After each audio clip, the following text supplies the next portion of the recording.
ভারতের শত্রু দেশ আরো একটা চিহ্নিত হলো, যারা পাকিস্তানকে সাপোর্ট করার জন্য এগিয়ে এসছে। পাকিস্তানের পাশে দাঁড়ালো আজারবাইজান, একটা অত্যন্ত নড়বড়ে দেশ যার নিজের অর্থনীতির ঠিক ঠিকানা নেই, ব্যবসার ঠিক ঠিকানা নেই, স্ট্র্যাটেজির ঠিক ঠিকানা নেই।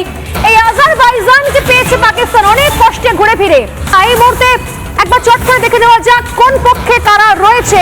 খুব সেন্সিটিভ সময় এখনো পর্যন্ত পরিসংখ্যান যা বলছে, একদিকে ভারতের মিত্র বা বন্ধু দেশ হিসেবে রয়েছে রাশিয়া, একদিকে রয়েছে রাশিয়া, অন্যদিকে একদিকে রয়েছে আমেরিকা। রাশিয়া, তার পাশে রয়েছে আমেরিকা, পাশে রয়েছে ইসরায়েল, যারা প্রত্যেক মুহূর্তে বলছে সবক শেখাও, আমাদের দাওয়াই নাও, আমরা পাশে আছি, যা করতে হয় করো, আমাদের মতোই করো, ধ্বংস করে দাও পাকিস্তানকে। তার পাশে জিতেছে জার্মানি, পাশে রয়েছে আমাদের জাপান, রয়েছে গ্রিস, রয়েছে শ্রীলঙ্কা, ইন্দোনেশিয়া। আর অন্যদিকে এই মুহূর্তে পাকিস্তানের জন্য গলা ফাটাচ্ছে তুরস্ক, আজারবাইজান।